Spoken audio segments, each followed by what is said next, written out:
Hello everyone, this is Mr. Combs, and in this video I want to talk about writing effective paragraphs.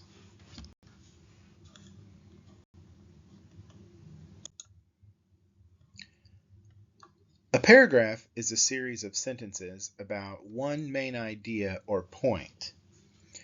We usually refer to the sentence containing the main idea as the topic sentence. The rest of the paragraph is made up of body sentences that support the main idea in the topic sentence. These sentences can explain the idea further or give examples to prove it is true. And according to Anchor and Moore, there are 4 basic features of a strong paragraph. So every strong paragraph has a clear topic sentence that includes a clear topic and a controlling idea. So a topic is basically just the subject, and a controlling idea is the point the writer wants to make about that topic.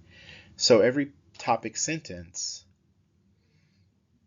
has a subject or a topic, something you're going to write about, and then one specific thing you want to prove about that topic. Also, a strong paragraph contains detailed examples that show, explain, or prove the topic sentence is true. A strong paragraph also contains a logical organization with ideas joined together so readers of the paragraph can move easily from one idea to another. And we're going to talk about several different patterns of organization, like narration, telling a story, or description, describing an object, or cause and effect, showing how one thing leads to another. And then finally, a paragraph contains a concluding sentence that ends the paragraph appropriately.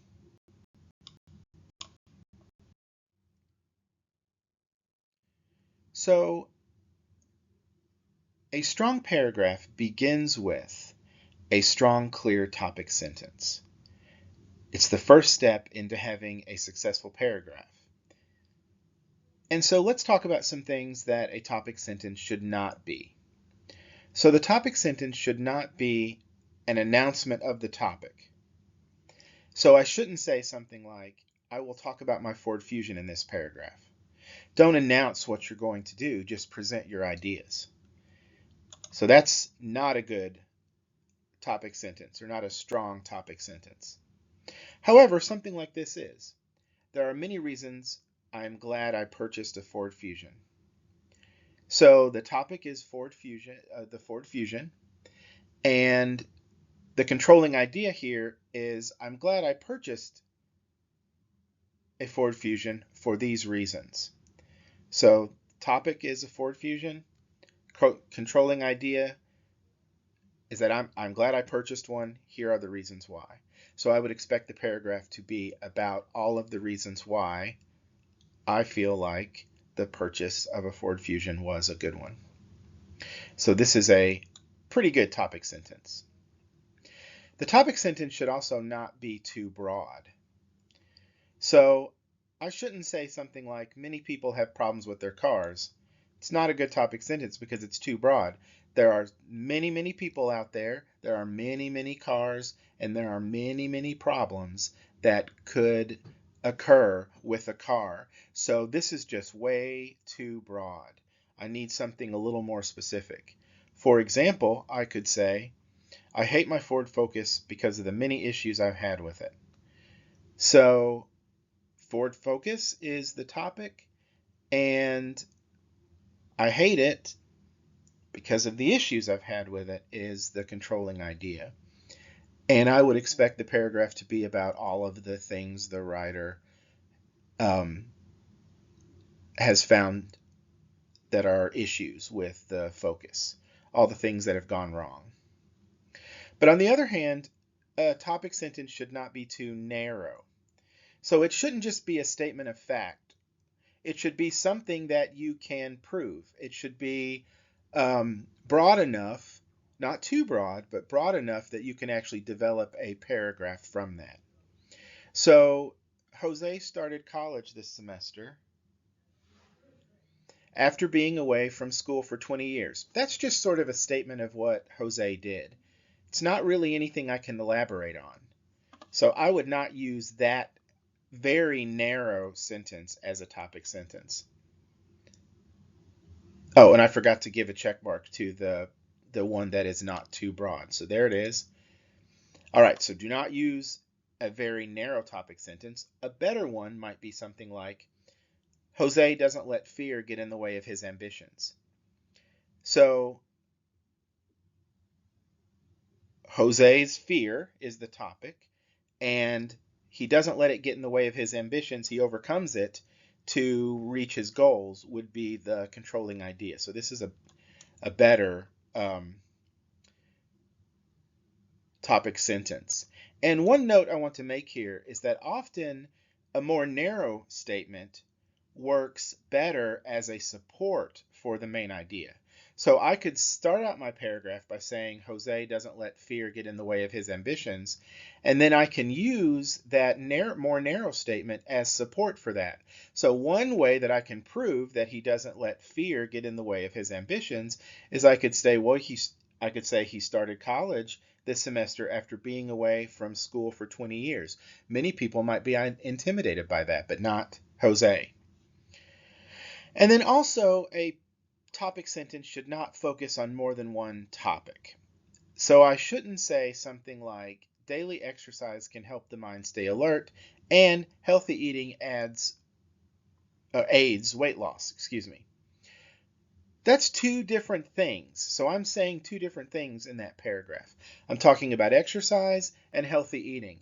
So it might be better, instead of talking about so many things, to focus on one specific topic and controlling idea for your topic sentence. So daily exercise can help the mind stay alert. And then I would talk about, in this paragraph, daily exercise. Then maybe I would start a new paragraph and talk about healthy eating. So that is the better topic sentence. So let's practice identifying topics and controlling ideas in topic sentences and determining if a topic sentence is appropriate or not. So for each of these, I want you to determine whether each sentence would be an appropriate topic sentence. If it is, determine the topic and controlling idea, and if not, explain why. So let's look at a few together. What if I said, I want to talk about the increase in the divorce rate? Not a good topic sentence. This is an announcement of the topic, right? Rather than a topic sentence. So don't announce, just present your paragraph. Present what you want to say. What if I said, my apartment is a terrible place to live? I think this is a pretty good topic sentence. My apartment is the topic, and the controlling idea is it's a terrible place to live. So I could talk about that in a good substantial paragraph. What about this one? Push-ups and sit-ups are a part of my morning exercise routine.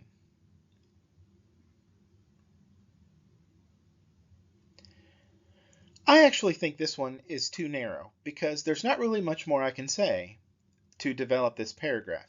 Push-ups and sit-ups are a part of my morning exercise routine. Okay.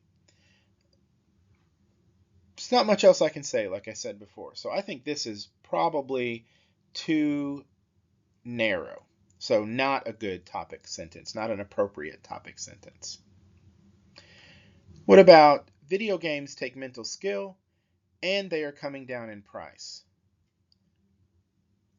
I think the problem with this one is that there are two different topics being covered, right? I might say video games take mental skill. That would be a pretty good topic sentence. Then I could prove that that is true through the examples that I use in my paragraph. I could also say something like, video games are coming down in price.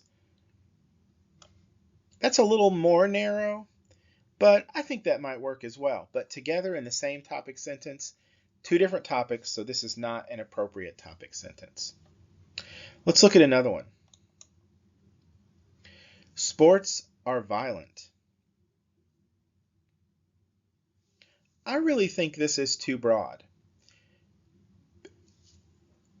There are people who write books about how sports are violent, right? There are people who write articles in magazines and newspapers every day, right? This is a large topic, and it's hard to cover such a large topic in a paragraph. So I think to make this more narrow, someone might talk about the effect of violence in sports. They might pick a certain sport and try to show that it is violent, right? So this one is a little too broad. And finally, my grandmother saves things most people would throw out. I think this is okay. This is a pretty good topic sentence. My grandmother's saving habits is the topic, so my grandmother's saving. And the controlling idea is she saves things that most people would throw out. And then in the paragraph, what I can do is list certain examples of things that she saves that others might throw out as proof of this statement. So I think this one is pretty good.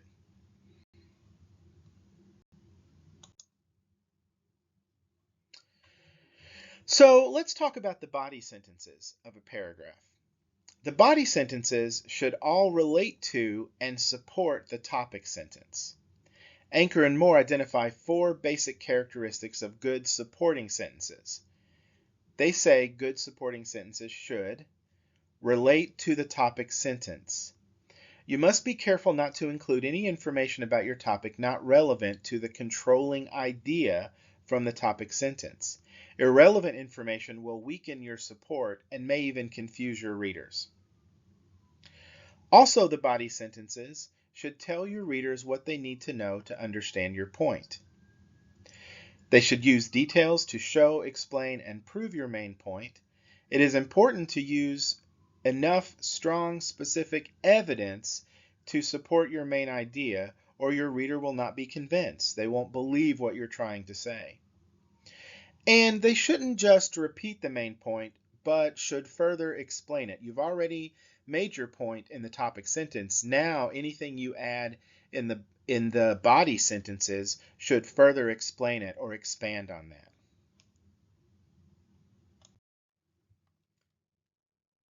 According to Langen, specific details provide solid support for a point. Thin and vague details do not. Lazy writers are content to produce under-supported paragraphs, but good writers are willing to take the time needed to think carefully about and build a solid piece of writing.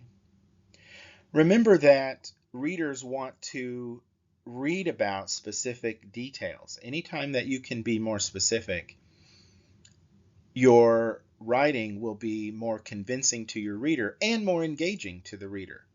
Readers want to hear the details. Think about if you are hearing gossip, right? You don't want to just hear such and such happened. You want to hear all the juicy details, right? Readers want to hear that as well when they read a piece of writing. So let's look at these two paragraphs and let's determine the paragraph that has specific details that clearly show the writer's point. Which paragraph is more convincing? So paragraph A. It can be costly to maintain a house. It seems like there's never a month that goes by that something major doesn't break down and must be replaced. And the cost of appliances these days isn't cheap. As if that weren't enough, I've had a problem with a squirrel finding its way into the basement and causing damage. It caused me time and money to get the squirrel out of there and to see that it didn't happen again. In winter, the heating bills are astronomical because the temperature outside is often below freezing. With all the expense, I still prefer owning a house to living in an apartment. All right, paragraph B. It can be costly to maintain a house. This past spring, my dryer broke. Since it was over 20 years old, I had to buy a new one. After that, the water heater broke and had to be replaced, which put me out about $600. As if that weren't enough, this past fall a squirrel crawled down through the chimney into my basement and began chewing the insulation. I had to pay for someone to trap the squirrel, replace the insulation, and put up a metal grate over the chimney so no more squirrels could get in. And in winter, I wind up paying at least $200 for gas. Still, I enjoy owning a home and wouldn't want to go back to living in an apartment. So I think paragraph B is the more successful one, right? Paragraph B gives me those specific details. It doesn't just say appliances are costly. It says I had to replace my dryer, so we get specific appliances. And when my water heater broke, it put me out $600. So I get not just that the appliance was costly, but I get an actual amount, a very specific detail. I'm not just told that a squirrel caused damage. I'm told that the squirrel specifically began chewing the insulation. And I'm not just told that it cost me money to get the squirrel out of there and see that it didn't happen again. I'm told exactly what getting the squirrel out of there and making sure that it didn't happen again consisted of. I had to pay someone to trap the squirrel. I had to replace the insulation. I put a metal grate. So I think paragraph B is the paragraph with the more specific details, and ultimately it is a more successful paragraph. And so as you are writing your paragraphs and your writings, try to model your paragraphs off of paragraph B. Don't just give me vague statements or give your reader vague statements, but actually use specific details. That will make your writing much more successful. I want to talk a little bit about unity and coherence. So, if all body sentences in a paragraph work together to support the topic sentence, with no details included that do not directly relate to the main idea, we say that a paragraph has unity or is unified. So Langan suggests each time you think of something to put in your paragraph, ask yourself whether it relates to your main point, and if it does not, leave it out. So you want a paragraph that's unified, which means every body sentence works to support and to prove that the topic sentence is true. Coherence is also vital to a strong paragraph. Knieve and Warner state that in a coherent paragraph, the relationship between ideas is clear. The paragraph flows smoothly. There are two main ways to ensure your paragraph is coherent. One way is to pay attention to the order you use to arrange your ideas. The best way to arrange ideas in a paragraph depends on the type of paragraph you're writing, and we will write several types of paragraphs this semester. Narrative, example, illustration, description, process, and so on. And we will learn the best way to arrange ideas for each type. The second way to ensure coherence in your paragraph is to use transitional words or phrases to help guide your reader through your writing. According to Hacker, transitions are bridges between what has been read and what is about to be read. Transitions help readers move from sentence to sentence. The chart below provides a list of common transitions organized by purpose and paragraph type. And I want you to note that all transitions can be used in any paragraph. The paragraph types that I am pointing out here are just merely suggestions. So with a transition, you guide your reader. If you are making a general statement, and then you are going to provide some examples that prove that general statement, you might use the transition for example. If you are going to talk about something that has a opposite view of what you talked about before, you might use a transition like however, or on the other hand, right? So transitions help you to guide your reader and to show them how to think about how you've logically arranged your sentences. So here are several transitions. Not going to read them all, but you might pause the video and you might look at each of the transitions. And each transition comes with a purpose. Why would you use this transition? And the paragraph type that the transition can be used most successfully in.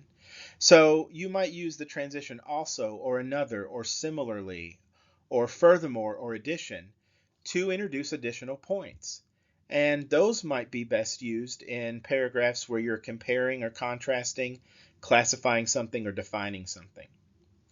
You might use because, as a result, for this reason, to show a causal relationship. And those are very helpful in paragraphs where you are narrating or you're showing cause and effect, and so on. So look at this chart, and you may want to jot some notes down, or you may want to remember these transitions and use them in your writing. And finally, I want to talk about concluding sentences. The concluding sentence should remind the reader of the main point and make a comment based on the information provided in the paragraph. You can use the concluding sentence to express a personal opinion on the support you have included in the body sentences, but you should not introduce a new or unrelated idea in it. Concluding sentences are more important for standalone paragraphs, really, than they are for paragraphs in an essay. When developing a longer piece of writing, such as an essay, use the following to guide you. Some guides advise you to end each paragraph with a specific concluding sentence, in a sense to treat each paragraph as a kind of mini essay, but that's not a widely held convention. Most well-written academic pieces don't adhere to that structure.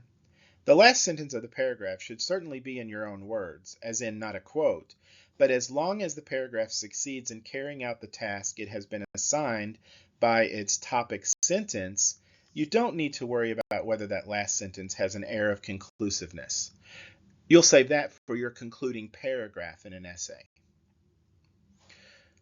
All right, if you have questions, please let me know, and I hope that you found this video to be helpful.